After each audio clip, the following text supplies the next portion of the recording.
My channel. இன்றைக்கி வந்து நம்ம டைலரிங் கிளாஸோட டே 9 தான் பார்க்க போகிறோம். Sewing machine handling. போன கிளாஸில் என்ன பார்த்தோன்னா ஸ்கர்ட் ஊக் அண்ட் லூப் எப்படி ஸ்டிச் பண்ணுறதுன்னு பார்த்தோம். நம்ம சேனலை சப்ஸ்கிரைப் பண்ணாதவங்க சப்ஸ்கிரைப் பண்ணிக்கோங்க. ஃப்ரீ டைலரிங் கிளாஸில் ஜாயின் ஆகாதவங்க ஜாயின் ஆகிக்கோங்க. வாட்ஸ்அப் குரூப் லிங்க் வந்து டிஸ்கிரிப்ஷனில் கொடுக்குறேன், ஜாயின் ஆகிக்கோங்க. டெலகிராம்லேயும் ஜாயின் ஆகிக்கோங்க. ஏன்னா பிடிஎஃப் நோட்டிஃபிகேஷன் அதில் தான் வரும். பிடிஎஃப் நோட்ஸ் எல்லாமே அதில் சென்ட் பண்ணிவிடுவேன்.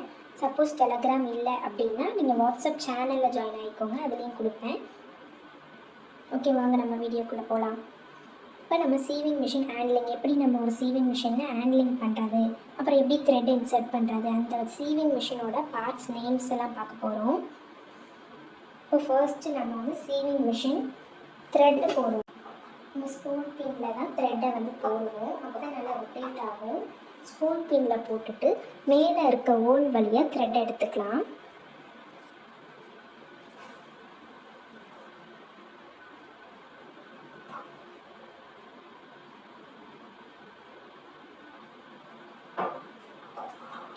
ஓகே, எடுத்தாச்சு.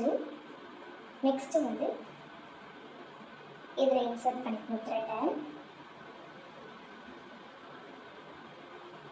இதுதான் த்ரெட் கைடு.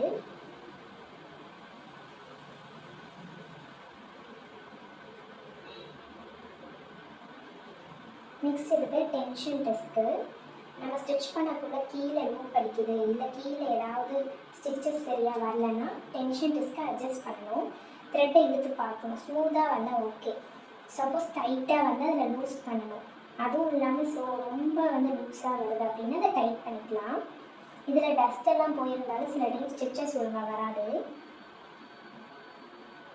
நெக்ஸ்ட் இதுக்கு டேக்கப் லிவரில் த்ரெட் இன்சர்ட் பண்ணிக்கலாம். த்ரெட்டை எடுத்து கொடுக்கும், அதனால தான் அது போய் டேக்கப் லிவர். நெக்ஸ்ட்டு நேராக நம்ம நீடியில் த்ரெட்டை இன்சர்ட் பண்ணிக்கலாம். லெஃப்ட் சைட்லேருந்து ரைட் சைடு பார்த்த மாதிரி இன்சர்ட் பண்ணணும்.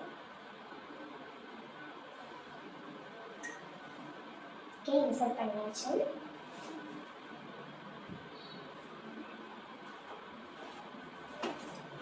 இந்த மாதிரி ரெக்கார்டில் நீங்கள் இந்த மாதிரி டைப்ஸ் அண்ட் பிக்சர்ஸ் வந்து ஒட்டணும். நான் இதை வந்து உங்களுக்கு சென்ட் பண்ணி விடுவேன். நெக்ஸ்ட்டு நம்ம பார்க்க போகிறது ஃப்ளைவீல் நம்ம பேலன்ஸ் பண்ணுறதுக்கு அதுக்கெல்லாம் யூஸ் ஆகும் ஃப்ளைவீல். இது வந்து ஸ்டிச் ரெகுலேட்டர். ஸ்டிச் வந்து 1 சென்டிமீட்டருக்கு வேணுமா இல்லை 2 சென்டிமீட்டருக்கு வேணுமான்னு இதை வச்சு தான் நம்ம அட்ஜஸ்ட்மெண்ட் பண்ணுவோம். இதுவே பெடல் மிஷினில் இந்த மாதிரி இருக்கும், கீழே மேலே பண்ணுற மாதிரி. நெக்ஸ்ட் இதில் ரிவர்ஸ் லிவர். நம்ம ரிவர்ஸ் போகிறதுக்காக வச்சுருக்கோம். ரிவர்ஸ் போனால் அதில் லாக் விழும், ஸோ அதனால் எண்ணாட் போடுறது தான் இது. நெக்ஸ்ட்டு வந்து ஃபேஸ் பிளேட். மெஷினில் ஃபேஸ் பார்ட் இருக்குல்ல, இதோட நேம் தான் ஃபேஸ் பிளேட். கீழே இந்த ஜிக்ஸாக்காக இருக்குல்ல, மிஷினில் நம்ம எப்போ ஸ்டிச் பண்ணுறோமோ ஃபேப்ரிக்கை வந்து கொண்டுட்டு போகிறது அதோட வேலை. அது பேர் ஃபீட் டாக். இது பேர் தான் ப்ரெஷர் ஃபூட்டர். பின்னாடி வந்து ப்ரெஷர் ஃபூட்டருக்கு லிஃப்டர் இருக்கும், அதை வச்சு நம்ம எடுத்துக்கலாம், வைக்கலாம். Pressure footer and pressure foot lifter நம்ம கால்லையும் ஹேண்டில் பண்ணுற மாதிரி இருக்கும். நெக்ஸ்ட் இருக்குது ஸ்லைட் பிளேட். இந்த ஸ்லைட் பிளேட்டை தள்ளி நம்ம பாப்பின் போடுறத நம்மளால் பார்க்க முடியும். நெக்ஸ்ட்டு வந்து பெடல் வந்து சின்ன மிஷின் வந்து பெடலிங் பண்ணுற மாதிரி இருக்கும். இது பவர் மிஷின் அப்படின்னு சொல்கிறதுனால பெடல் வந்து இப்படி தான் இருக்கும். இந்த ப்ரெஷர் ஃபுட்டரை டேக்கப் பண்ணுற லெவர்.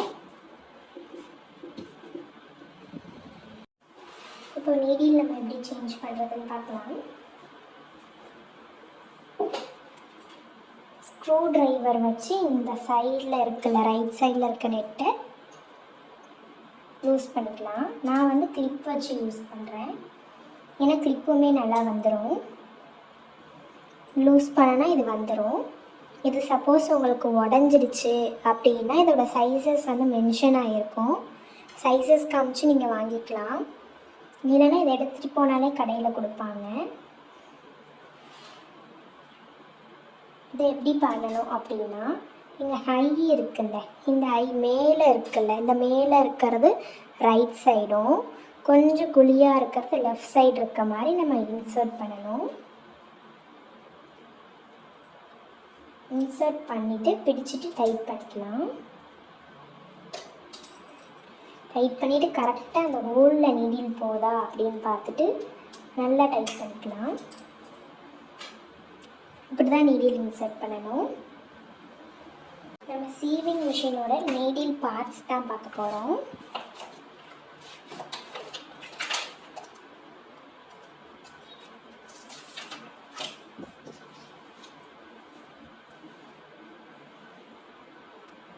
இது நம்ம சீவிங் மிஷின் நீடில். இந்த நீடிலில் வந்து கொஞ்சம் குழியாக இருக்குல்ல, இதுதான் ஐ. இதை வச்சு தான் நம்ம எப்படி நீடில் போடணுன்றதை கண்டுபிடிப்போம். இதை எப்படி வச்சுக்கோங்க. இது வந்து ஐ பாயிண்ட்டு. கீழே இந்த குத்துற மாதிரி இருக்குல்ல, இது பேர் பாயிண்ட்டு. நெக்ஸ்ட்டு இந்த ஐக்கு மேலே இந்த சைடில் வரதில்ல, கொஞ்சம் மேலே வர மாதிரி, அது பேர் ஸ்காஃபு. நெக்ஸ்ட்டு க்ரூவ் அப்படின்னா இந்த தட்டையாக இருக்குல்ல, இந்த பகுதி, இந்த ஸ்டெம் மாதிரி இருக்குது, இந்த பகுதி தான் க்ரூவ்னு சொல்லுவோம். அதுக்கு ஆப்போசிட்டில் இருக்கிறத ஷாஃப்ட்டுன்னு சொல்லுவோம். நெக்ஸ்ட்டு ஷாங்க்குன்னா இந்த குண்டாக இருக்குல்ல, இந்த போர்ஷன் தான் ஷாங்க். இதுதான் நீடில், சீவிங் மிஷின் நீடிலோட பார்ட்ஸு. இந்த பார்ட்ஸ் உங்களுக்கு சென்ட் பண்ணுறேன், நீங்கள் இந்த மாதிரி ஒட்டிக்கோங்க ரெக்கார்டில், அப்போ தான் உங்களுக்கு தெரியும். இதுதான் பாபினோட ஸ்பூல் பின்னு. இது வந்து நம்ம ஸ்டிச் பண்ணுற த்ரெட்டு போகிற ஸ்பூல் பின்.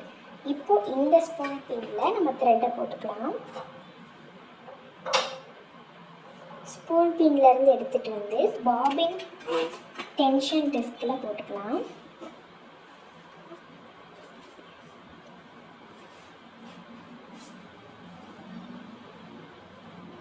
இது வந்து இப்போ வந்து லேட்டஸ்ட் மாடல் மிஷின்லாம் மேலே இருக்கும்.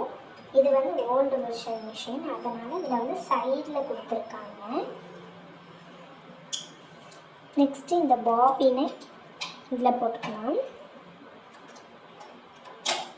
போட்டுட்டு ஒரு 4-5 டைம்ஸ் நல்லா டைட்டாக நம்மளே ரோல் பண்ணிக்கணும்.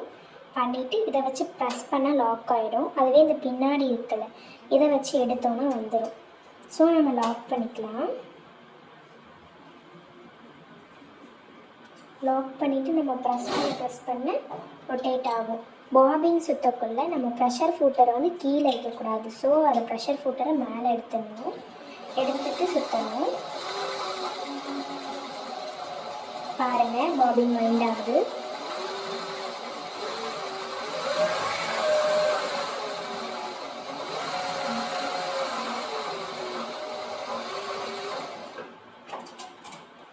இப்போ வைண்ட் பண்ண எடுத்துக்கலாம். இது ஃபுல்லாக வைண்ட் ஆகிடுச்சுன்னா அதுவாகவே ஸ்டாப் ஆகிடும். நான் இப்போ உங்களுக்கு காமிக்கிறதுக்காக கொஞ்சம் வைண்ட் பண்ணியிருக்கேன். இது வந்து கிளாக் வைஸ் வர மாதிரி எடுத்துக்கணும். இந்த த்ரெட்டு எடுத்துட்டு பாபினில் போட்டுக்கலாம். இந்த ஸ்ட்ரெயிட்டான ஒரு லைன் இருக்குல்ல, அதில் இன்சர்ட் பண்ணிவிட்டு இந்த ஹோல் வழியை எடுத்துகிட்டு வரணும். நீங்கள் இப்படி பிடிச்சி இழுக்கக்குள்ளே ஸ்மூத்தாக சுற்றணும். இதை டைட்டாக பிடிச்சிங்கன்னா சுற்றாது. இப்படி இழுத்து பாருங்கள், ஸ்மூத்தாக வருது. இப்போ எப்படி இதை இன்சர்ட் பண்ணலாம் மிஷின்லன்னு பார்க்கலாம். மிஷின் கீழே அப்படி தான் இருக்கும். நீங்கள் எப்படின்னா இதில் வந்து ஹோல் இருக்கும் பாபின் கேஸில், அந்த ஹோலும் இதுவும் மேட்ச் ஆகணும். லெஃப்ட் சைடு இதை பாருங்கள், மேட்ச் ஆகிடுச்சு. இதை எடுத்து இப்படி ப்ரெஸ் பண்ணி விட்டிங்கன்னா லாக் ஆகிடும். இப்போ எடுக்கக்குள்ளே அதே மாதிரி தம் ஃபிங்கரில் ஹோல்ட் பண்ணி எடுத்துக்கலாம். போடக்குள்ளே வச்சு நீங்கள் ப்ரெஸ் பண்ணால் போதும், லாக் ஆகிடுச்சு. நான் வச்சுருக்க பவர் மிஷினில் கீழே தான் ஸ்பீட் கண்ட்ரோல்லாம் இருக்கும். உங்களதில் எப்படின்னு பாருங்கள். இப்போ நீங்கள் நார்மலாக இப்போ தான் ஸ்டிச்சிங் பழகிறீங்கன்னா 800லேருந்து 1000 வச்சுக்கலாம். இல்லை கொஞ்சம் உங்களுக்கு தெரியும்னா நீங்கள் 200 கொஞ்சம் கொஞ்சமாக ஜாஸ்தி பண்ணிக்கலாம். ரொம்ப ஜாஸ்தி பண்ண வேணாம்.